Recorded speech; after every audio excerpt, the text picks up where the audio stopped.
So welcome, Jack and Jason. So today we are going to be talking about the basics of interviewing.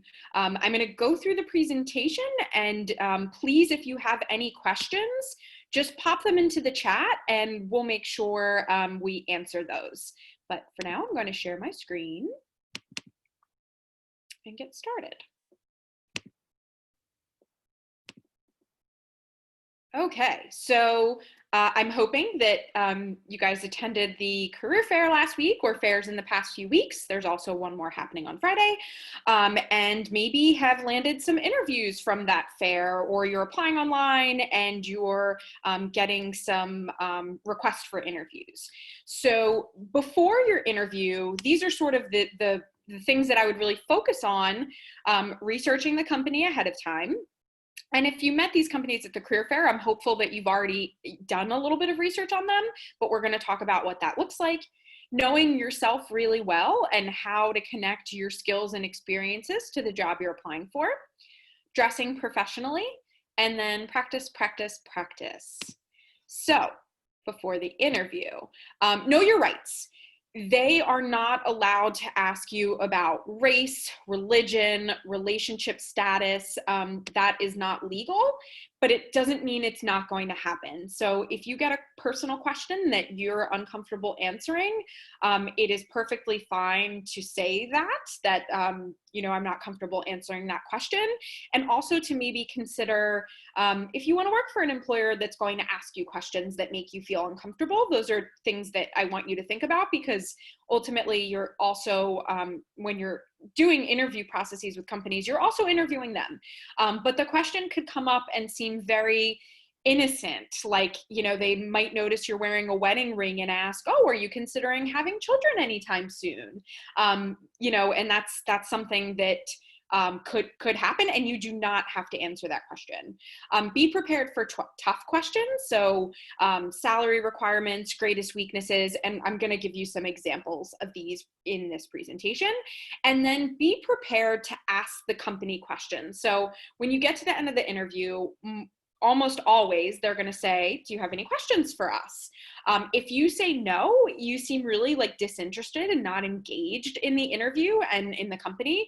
And also, I bet that you probably have some questions. So we're going to talk about what kinds of questions that you might want to ask. Researching the company. So this looks really similar to the research that you would do for career fair prep. What is the company mission? What is their values? What is their purpose? What kind of service and products do they provide, right? You should definitely know the basic services and products of the company that you're going to be interviewing with. What is the size and structure of the company? And remember that all of these things are also really important for you to know, because maybe, you do want to work at a really large company where you're not going to get hands-on experience with a lot of different things. You're going to specialize in one area, and that's what you want to do. But maybe you want to work at a smaller company where you're going to be doing, some type of rotational program and getting a taste of, a number of different departments and positions. That's information that's really important for you to decide if you want to work at a company. Any recent awards, recognitions, news, any new products or service lines. A really good way to keep kind of not just in touch with the company, but just kind of follow what they're doing would be using social media. And I would really lean on LinkedIn. So if you're not on LinkedIn, I really recommend, for a number of reasons, creating an account. But one of them is so that you can follow a company on LinkedIn. I would say if your Twitter is filled with hot takes and inappropriate retweets, you don't want to follow a company on Twitter, or perhaps you want to create a professional Twitter account to follow the company. Research is also going to really help guide your end of interview questions and allow you to ask more, specific questions and targeted questions. So the example I always give is a student who wanted to work at AECOM because they specifically wanted to work at a project that they were doing, sort of rehabbing the public school that the student went to. So during the interview, they asked specifically if they would have an opportunity to work on that project because that was meaningful for them. But it also shows the company that you did your research, you have an idea of the projects that they're working on in the city. Knowing yourself. So I've talked to a lot of students who have interviewed, so post-interview kind of debrief. I love when students will come back and do that with me, because it also helps me prepare you guys. So I have an idea of, what kinds of questions are employers asking. A very common thing that an employer will do is just have you simply take them through your resume, like point by point on the resume, and tell them about like each experience, each technical skill, each group you're a part of. So knowing yourself really well is important. And you want to be able to talk about your past experiences, because if anything is on your resume, it's fair game for an employer to ask you about it.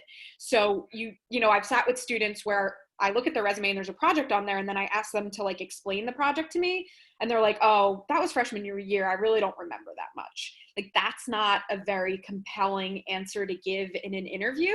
So you want to make sure that you can give, concrete examples and really talk about your experience. So that's internships, part-time jobs, full-time jobs, volunteering, student orgs, sports teams. Also your educational background. So, I'm specifically thinking of like your coursework, because a lot of students, before they get their first internship, the only relevant experience they have are projects. So I really recommend at the end of each semester, try to, add all your projects to your master resume, which is a resume that you will keep adding to, and it's going to be, 2, 3, 4, 5, gosh, mine is like 8 pages long at this point. I would never submit that to a company. I'm always going to submit a 1-page resume of my most relevant experience. But if I didn't every semester keep track of like all the workshops that I've done, resources I've created for you guys, projects I've worked on, when I go to find a job in however many years in the future, I would have to think back like, oh my God, what was that project I did? So if you just stay on top of that, it's going to make your interview process a lot easier. What is your current goal? Which would, be getting an internship or a full-time job with the company that you're interviewing for, but also what is your future goal? Because that is a really common question. And if it's possible, I really like to connect my future goal back to the company. Professional dress. So you want to dress as professionally as possible for an interview. So if you have the suit, definitely wear the suit. That would be what I would recommend for an interview. If you don't, being as professional as possible, nice pair of pants, a nice button-down shirt, a tie, a conservative tie. If you're going to be having a more like feminine presentation, make sure that your skirt is, knee length or below. Nothing too flashy. So for like jewelry, I like to keep it really simple, like some type of like small stud, nothing really like large and colorful, simple makeup, comfortable shoes, which I imagine most of your interviews are going to be virtual right now, so you don't have to wear shoes. But if you were going to be interviewing in person, comfortable shoes in the sense that you don't want to wear sneakers, but you also don't want to be like falling on your face in 5-inch heels. Limit your perfume and cologne. I always tell this story, but I used to be a hiring manager at a restaurant. And well, I was a restaurant manager, and I was hiring for my like assistant manager position. And I was down to 2 candidates. They were both really solid, had great resumes. I had good phone interviews with both of them. The one person, she had really, really strong perfume, and we interviewed in my office, which is like tiny. And I would be working with that person in that office, and her perfume was so strong. It like gave me an instant headache. I wanted to wrap up the interview as quickly as possible. And the other person interviewed, really well. I wouldn't say that the person with the perfume interviewed poorly, but I was so stuck on her perfume that I like barely paid attention to the rest of the interview, and I rushed her out, which is, it's awful, but like I'm human, and the employers you're going to be meeting with are human. So don't give them a reason. Like, I remember this person 10 years later, and it's not for a good reason. So you don't want to give somebody a reason to remember you that isn't good. And then just regardless of your gender presentation, remember to be as professional as possible. So what to bring for the interview? If it's in person, I like to bring my Padfolio with me, which is of course in my office.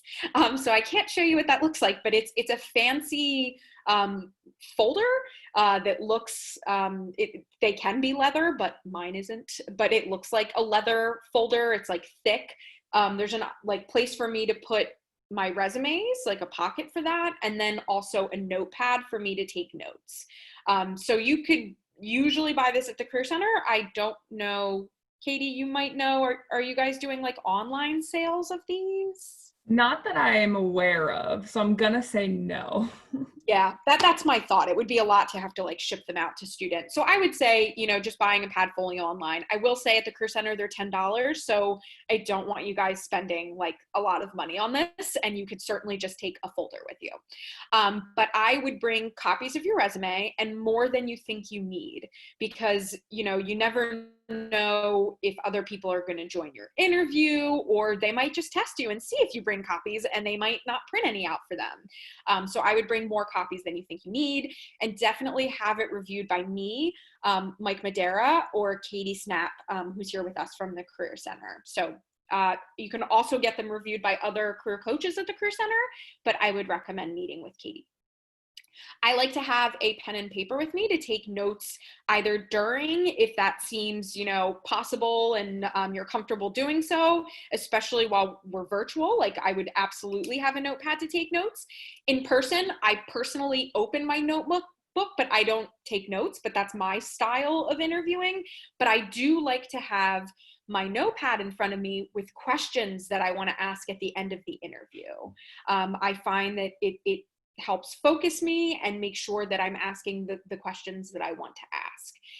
But I would also, if you don't take them during, take notes after, because that's going to help guide you in writing your follow-up thank you note. You also might, get asked these questions in the future. So it's a great opportunity for you to prepare using, questions that they've asked you during the interview. I take water with me everywhere. This is a little cumbersome, so I might just like bring like a smaller bottle or something. But I always have water with me.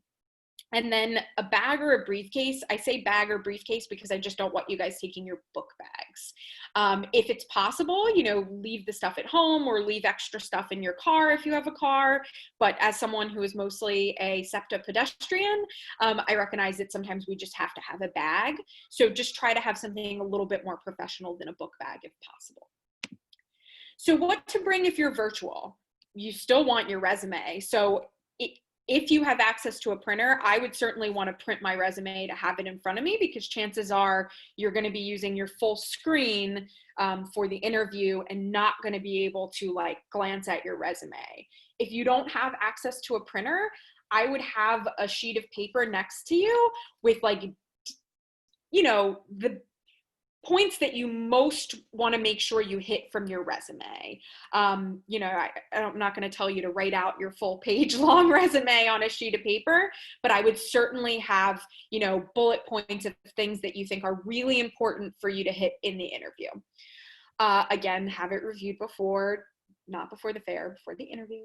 Pen and paper. So when you're doing this virtually, like I'm taking notes right now.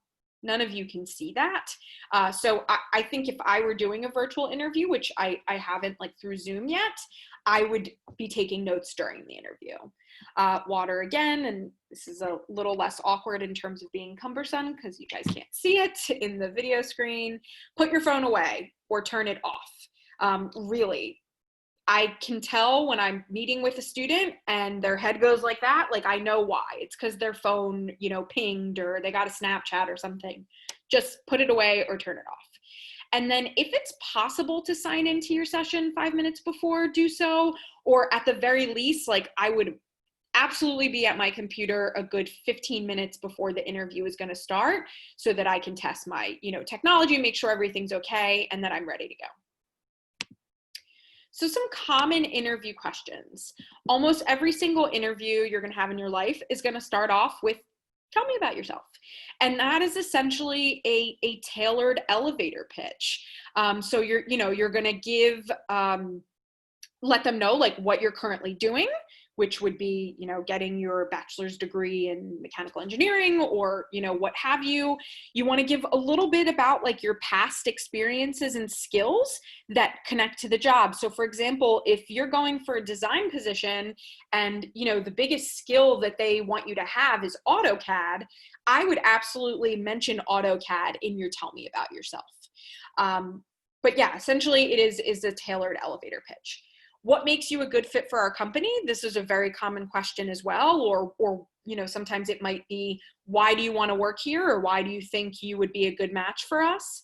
You definitely want to focus on, your skills and experiences that, connect to the job description, but it's also an opportunity for you to connect, your values and your purpose as an engineer to the company's values and purpose. What is your greatest asset? Is a very common question. So, that's like, what's your biggest strength? Do you like working on a team? And I will say that almost every engineering job you're going to be in is going to be in some capacity working as part of a team. So, part of the reason why we do so many projects at the college, especially I'm thinking like senior design, is so that you guys get experience with that. So, do not be scared to lean on your coursework when you're answering that type of question. What accomplishment are you most proud of? Be prepared for tough questions. So salary requirements.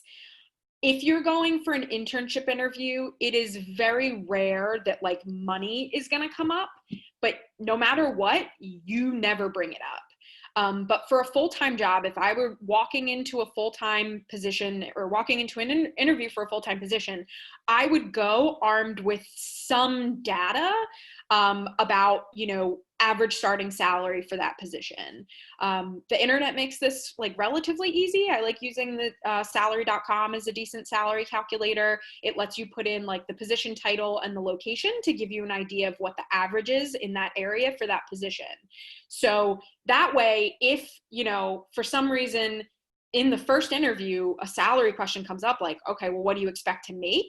You at least have, like, you're going in armed with some research and you can let them know, well, the average starting salary for someone in Philadelphia in that position would be $62,000 a year. I believe I'm an above average candidate. So I would like to be making somewhere around 65. Like that's a much better answer than, oh, I don't know. I mean, I'd like to make like 70 grand. Like that's not, very compelling. So just want to go in there armed with some data. Greatest weakness. So I think the best way to answer this is to definitely be honest about a weakness, but one, you don't want it to be a weakness that's so debilitating that you're not going to be able to perform the job. Or, if you're going for a design position and they ask you what your weakness is and you say AutoCAD, like not great. But you do want to be honest. So for me, a example I usually use is that I don't know how to say no to people.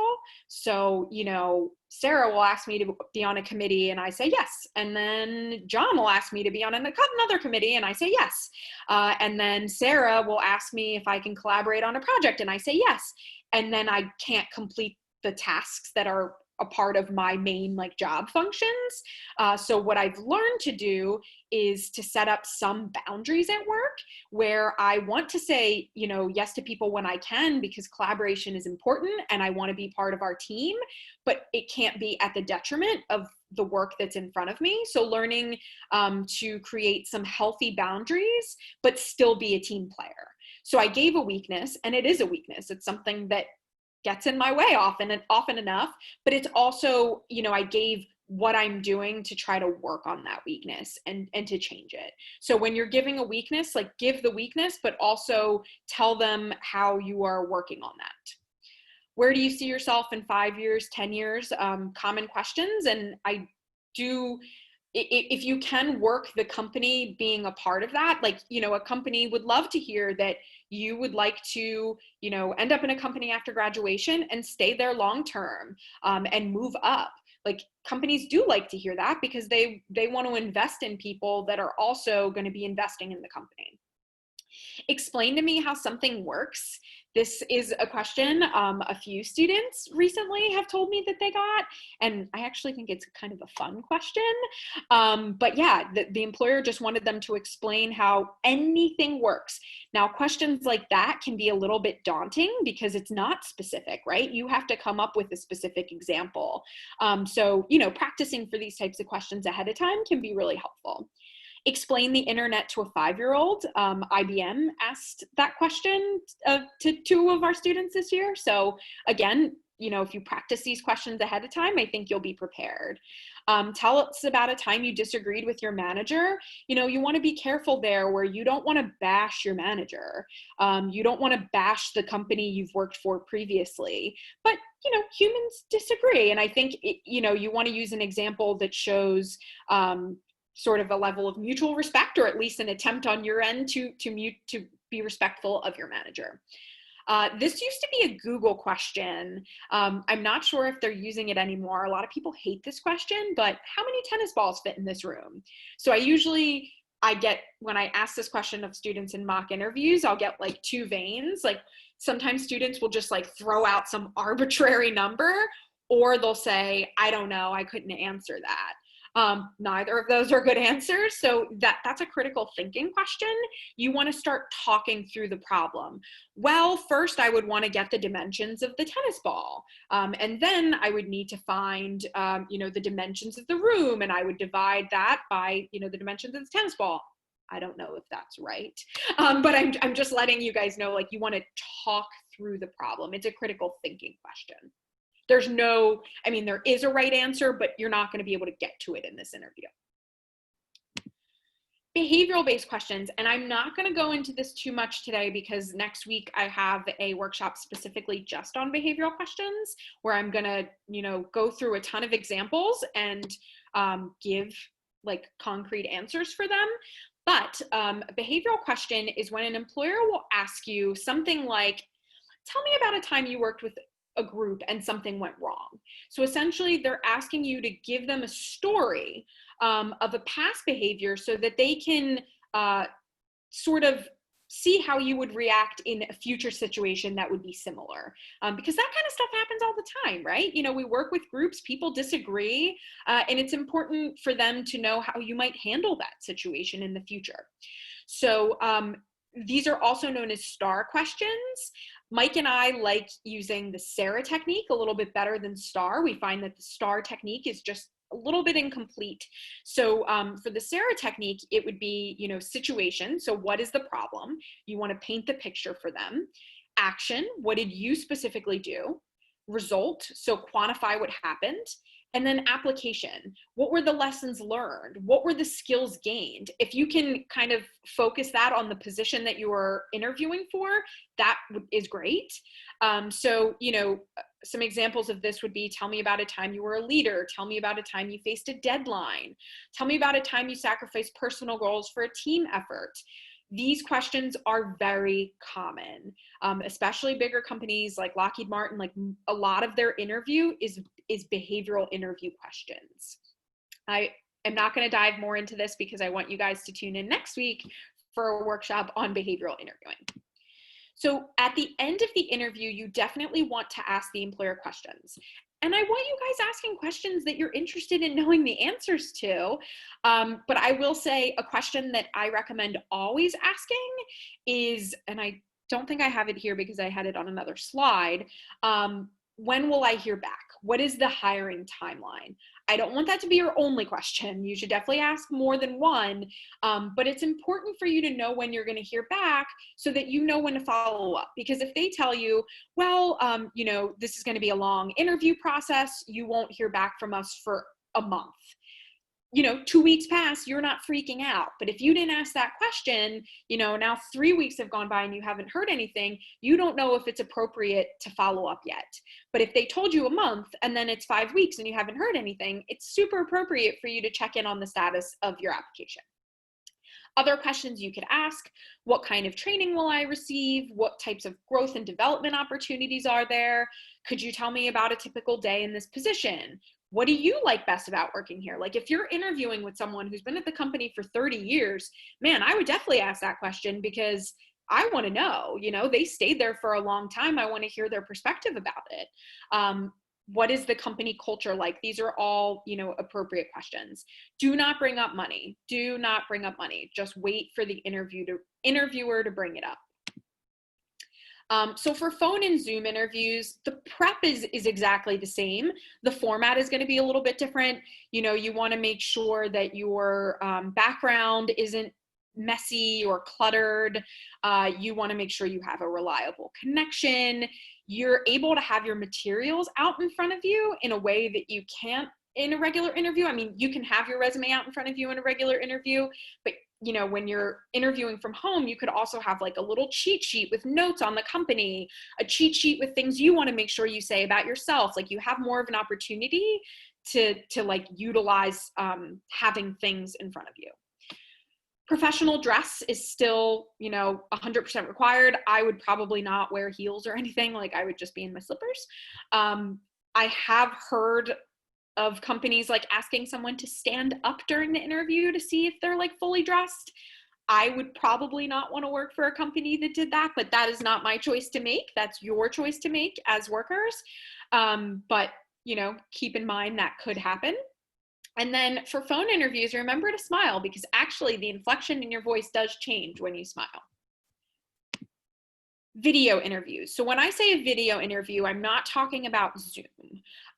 Larger companies are using like video services. So you'll get a link and you'll in your email, and when you're ready to do the interview, you'll click that link and a computer will ask you questions. It'll record you. Oftentimes they let you re-record it once. I recently talked to someone who they let him re-record it indefinitely. And so he spent like 9 hours on that interview because he just like kept recording himself, not liking it. Then he, at that point he had a list of the questions and he was like working it on it, and then he would go back and do it. I actually think I would prefer not having an indefinite number of tries because I am a perfectionist. But typically you'll get 2 tries to do it. But yeah, so it's you're sitting in front of your computer, the computer asks you questions, they record you, and it sends it to HR. I would say be somewhere really quiet for that. You still want to dress business professional. You want to try to really look into the camera. And then I would say practice using Interview Stream. Like Interview Stream is an online resource you can get through the Career Center, and it is literally made for these interviews. It's a really good practice for any interview, but especially for these kind of wonky video interviews. So after the interview, yes, you must send a follow-up thank you note. You should do it within 24 hours, and email is fine because the mail is going to take a few days. So if you did want to send like a handwritten thank you note, that's fine, but still send the email as well. Ask everyone who you interview with for a business card. So obviously that's if we're in person. If it's in a Zoom interview and you interview with 3 people and you only have contact information for one, before the interview ends, just ask everybody to drop their email into the chat. And that way you have, people that you can follow up with. Try to mention something that you spoke about during the interview. So for my interview here for this position, Sean Fagan talked about actually taking our resources and our workshops virtual. And here we are a few years later. But he talked about like virtual programming and how it's something that he really wanted the college to start working on. So in my follow-up thank you note to Sean, I made mention of that. So try to mention something that you specifically spoke about and reiterate some of your skills. So here is a sample. Hi, John. Thank you again for taking the time to interview me today for the design engineer position at XXX company. It was great to hear about your vision for this role and the rotational training program I would take part in. I believe that my AutoCAD skills, ability to collaborate with team members, and past internship experience makes me a good fit for XXX company. In my time as an engineering student at Temple and as an intern at ABC company, I have honed my CAD skills. Additionally, I enjoy working as part of a team with other engineers and welcome the challenge of solving solving complex problems in collaboration with my colleagues. Please do not hesitate to reach out if you have any other questions about my qualifications and background. I look forward to hearing from you, and I hope you have a great weekend. Best, Amanda. So, short, sweet, a couple sentences, reiterate some of your skills, highlight something that you talked about, thank them for the opportunity. It's very short, sweet, and simple. And there is a sample thank you note in TU Portal. If you go to TU Portal, College of Engineering, under advising, there's a career services tab, and there is a resource on interview basics, and there is a sample thank you note there. Practice, practice, practice. Can anybody, Jack or Jason, do you guys know this reference at all? I do not, unfortunately. Is that AI? Is that who that is? Yeah. I've seen that. It's funny. Yeah. So Allen Iverson gave a very infamous interview about practice and how he didn't feel he really needed to practice. I love Allen Iverson, but I disagree, right? We need to practice, practice, practice. So practice by yourself. I know that for me, when I'm preparing for interviews, I will do a mock interview with somebody like professionally, but I'll also just sit in front of the mirror and go through question after question after question until it feels like really like second nature to me. So do that by yourself or with friends. Interview stream, which I've already mentioned here, and especially, as we're doing more virtual interviewing, I think that it's a really good practice for you guys. And then schedule a virtual mock interview on Handshake with me, with Mike, and with Katie at the Career Center. Questions? So from the career fair, I got a couple of, I sent a couple of follow-up emails to some conversations that I thought were pretty good, but I only had like one person respond. Is it bad if they don't respond, or is that typical? I would say it's fairly typical in the sense that, especially right now, we're in the very busy recruitment season. So these people are at career fairs all day, every day. So they're getting a lot of emails from students. They're getting a lot of messages from students. So yes, it is normal that they're not going to respond every single time. That said, it is appropriate, especially if you've applied for a position with the company, to follow up after a few weeks with the recruiter that you connected with. Again, especially if you've applied for something since then, so you can let them know, I've submitted an application. Please let me know if I can provide you with any more information. Katie, I don't know if you want to add anything there. That's exactly what I was going to say. Career fair season is crazy for like universities and students, but it's even crazier for the employers, because a lot of time it's just one team going to all of these different career fairs. So they're probably just inundated with follow-up. I kind of have something to build on that. Like I accidentally, I don't know how I did this, but I signed up for the National Black Society of Engineers, Lockheed Martin, information session. And I talked to him this week, the recruiter, and he was like, yeah, unfortunately, you can't join that. I was like, oh, I didn't realize it was just for that. I thought it was for everyone, just another information session. And so I was talking to him this week, but what's is it too much to email again saying what, I don't know, following up on the interview? If I was talking to him this week, I don't want to be too persistent, you know what I mean? Kind of overly follow. If I didn't directly ask a follow-up kind of question, just more about is there any opportunities for me to join? I guess the club I'm in, are they gonna be having situations like this, where they have it was a virtual hiring event, and I just clicked, I saw it in Handshake and I just joined it. I signed up for it because I just thought it was everyone could join, but I guess it was just for the NSBE or whatever. And so yeah. Too much to email them again, you know what I mean? Yeah, I guess what would be the purpose of emailing him again? It would be a follow-up email, like you said. I applied to the positions 2 to 3 weeks ago, and I haven't anything back yet. Should I wait more, or? So did it, when you met with the recruiter in the career fair, did they give you any idea of a timeline? I talked to him. He just said he said apply to as many as you can. We don't really have a timeline for you, but just go on and apply to a broad area of all over. And that's exactly what I did. And so I emailed him after the career fair saying thank you, and he wrote back, and we had a couple emails back and forth. And Okay. then I was wondering, like, should I send a follow-up, like, after a couple weeks, like I did, like, after I applied, or? Yeah, and I mean, I would say like I'm thinking of a good target date might be like November 1st, because then, Okay. you know, you met them at the fair in early October, you've applied for several positions, and you just want to follow up. Yeah. I would be hesitant to follow up on the info session piece, just because it's really common for employers to come through our student organizations, and it's one of the many reasons I encourage you guys to join student organizations. But it just sounded like from that conversation, I wouldn't want you to waste the follow-up on that. I'd rather almost you wait and follow up about like actual positions. But Okay, Katie, okay. I'd be curious to hear what you think. No, I absolutely agree. I agree with you as well. Okay, that sounds good. Yeah, because I was pretty done with me. I just saw any like it was Lockheed Martin information. I just signed up, and then I realized I'm like, oh wait, I probably can't join that. Thank you. Yeah. Other questions?